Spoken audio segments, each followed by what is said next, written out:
Hello everyone, welcome to stock market training. हमने हमारे पिछले वीडियो में डिस्कस किया कैसे एक बिजनेस स्टार्ट होता है, वहां से वो कंपनी प्राइवेट लिमिटेड बनती है, stage 1 and stage 2।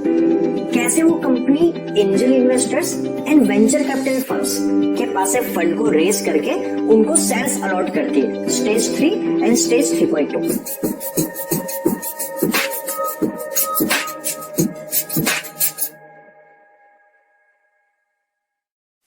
Today's topic is listing of a company part 3, in which we will cover stage 3.2 splitting of stocks, stage 4 IPO. Now what is splitting of stocks? Stock को split कहना किसे कहते हैं? आपको हमारा पिछला वीडियो का stage 3.2 याद होगा कि जहां पे हमने डिस्कस किया था कि एबीसी प्राइवेट लिमिटेड कंपनी के स्टॉक की फेस वैल्यू है 10 और उसकी मार्केट वैल्यू है 5000।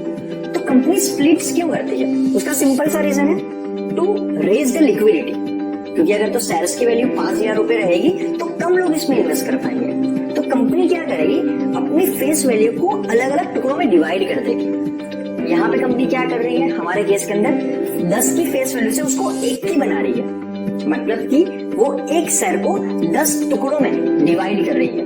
तो इससे होगा क्या, जो उसकी मार्केट वैल्यू है वो उसे डिवाइड 10 करना पड़ेगा। हमारे केस के अंदर 5000 थी तो यहाँ पे वो 500 बन जाएगी और नंबर ऑफ शेयर्स इंटू 10 हो जाएंगे, मल्टीप्लाई 10 हो जाएंगे। राम श्याम के पास जहाँ पे 50,000 शेयर्स थे अब वो 5-5 लाख बन जाएंगे। एंजल इन्वेस्टर और वीसी के पास जहाँ पे 20,000 शेयर्स थे अब वो 2-2 लाख बन जाएंगे और कहीं पे और कुछ डिफरेंस नहीं होगा। बस ये सिंपल सा कॉन्सेप्ट है। एक कोई भी कंपनी के स्टॉक की फेस वैल्यू तभी चेंज होती है जब स्टॉक का स्प्लिट्स होता है, और जब भी स्टॉक जितने रेशियो में स्प्लिट होगा उतने ही रेशियो के अंदर उसकी मार्केट वैल्यू कम हो जाती है। तो in our case after splitting कैसा रहेगा सिनेरियो, यहाँ पे जो चेंजेस आए मैं आपको वो दिखाना चाहता हूँ। फेस वैल्यू 10 से लेके 1 की हो चुकी है।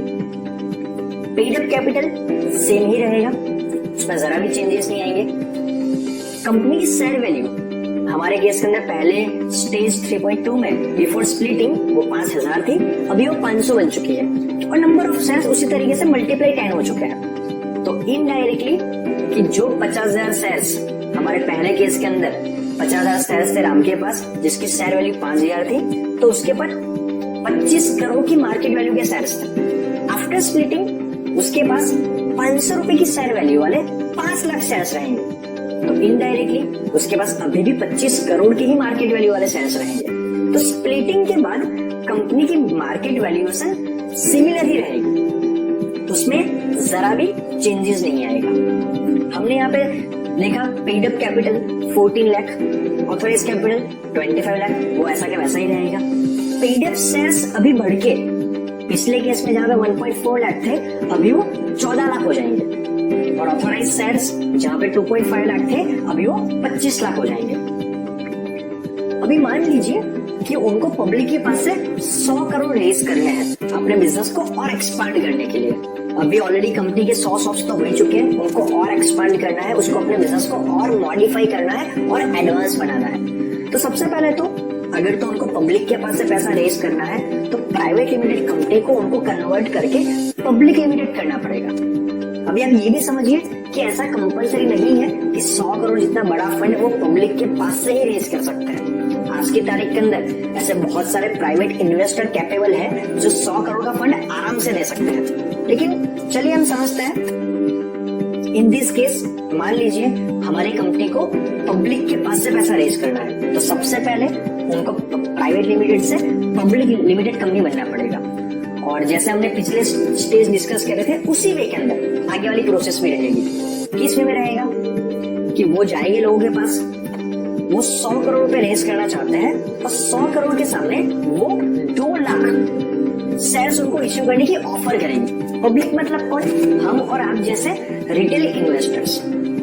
और 100 करोड़ रुपए के सामने वो 2 लाख शेयर्स को डाइल्यूट करना चाहते हैं, मतलब कि इनडायरेक्टली एक शेयर की वैल्यू हो गई 5000 रुपए। अभी आपको याद होगा कि आफ्टर स्प्लिटिंग ये शेयर वैल्यू 500 बन चुकी थी, लेकिन आप ये भी तो समझिए कि अभी कंपनी 20 से लेके 100 शॉप्स ऑलरेडी ओपन कर चुकी है और वो कंपनी 5 गुना बन चुकी है और एक सक्सेसफुल कंपनी के तौर पे अपने आप को रजिस्टर कर चुकी है। Then definitely people are ready कि जो एक शेयर के लिए 5,000 रुपए दे पाए।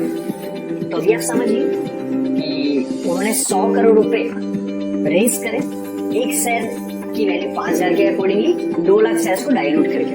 तो अभी केस में क्या होगा, टोटल जहाँ पे पहले राम और श्याम के पास 5-5 लाख शेयर्स थे और उसके अकॉर्डिंगली उनकी ओनरशिप थी, अभी क्या हो जाएगा, अभी के केस में ऐसा हो जाएगा कि राम और श्याम की ओनरशिप घट के 31.25% हो जाएगी। एंजल इन्वेस्टर की